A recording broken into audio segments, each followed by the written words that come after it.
లేదా వివరించడానికి మేము ముందు నిలబడినటువంటి మేము కానీ ఈ 53వ అధ్యాయం మొదటి వచనాన్ని మనం జ్ఞాపకం చేసుకుంటే దైవజనుల ద్వారా తెలియజేసేటువంటి ఒక చక్కటి మాట ఏంటంటే, మేము తెలియజేసిన సమాచారము ఎవరు నమ్మినో. ఎవరు తెలియజేసిన సమాచారము? మీ ముందు నిలబడినటువంటి బిడ్డలు అనగా యేసుక్రీస్తు ప్రభువు వారి సిలువపై పలికినటువంటి 7 మాటలు సంక్షిప్తమైనటువంటి, శ్రేష్టమైనటువంటి, అమూల్యమైనటువంటి సమాచారం అనేది పొందుపరచబడి ఉంది. అది ఎవరు నమ్ముతారో వారు ధన్యులు.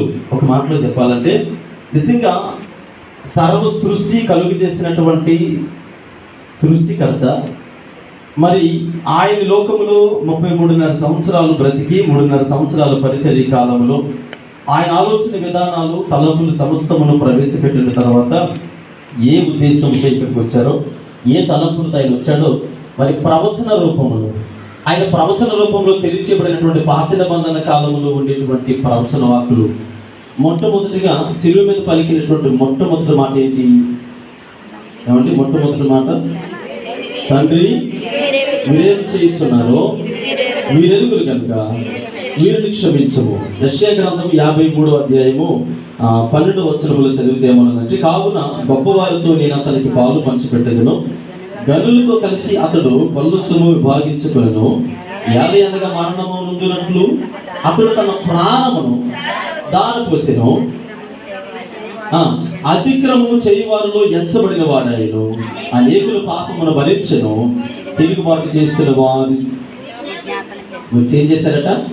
మొదటి మాట ఏమంటారు ఆయన? తండ్రి వీళ్ళకి ఏ పాపం ఉందో తెలియదయ్యా, కానీ లోకములు ఉన్నంత కాలం మాత్రం వారి యొక్క జీవితాలన్నీ కూడా దేని కొరకు దారిపోస్తూ ఉన్నారు.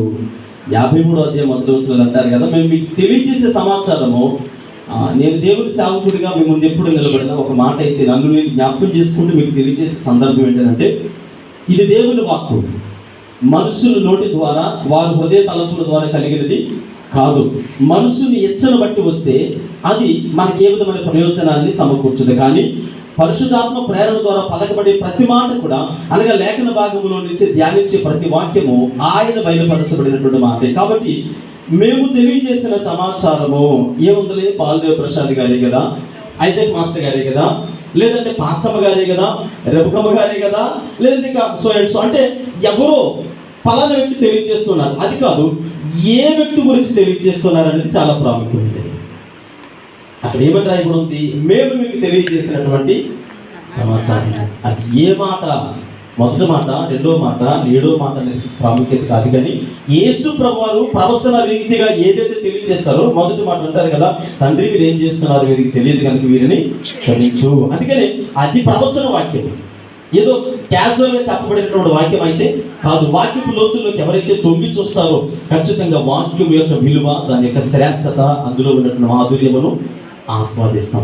అంతే తప్ప మీరు చూడండి, ఒక చక్కటి ఉదయాన్నే మంచు పడుతున్నప్పుడు కొన్ని పువ్వులు ఉంటాయి, సన్నజాతి పువ్వులు లేదా కొన్ని పువ్వులు ఉంటాయి, వాటి మీదకి వచ్చి తుమ్ముదులు వాలుతూ ఉంటాయి. మనం ఆ పువ్వు యొక్క అందాన్ని చూస్తాం తప్ప ఆ పువ్వులో ఉండేటువంటి ఆ మాధుర్యాన్ని చూడము. ఆ తుమ్మిది మీద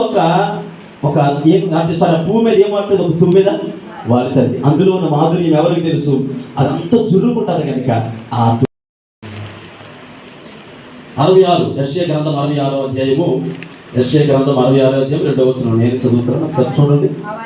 అవన్నీ నా హస్తకృత్యములు, అవి నా వలనే కలిగినవని యెహోవా సెలవిచ్చును.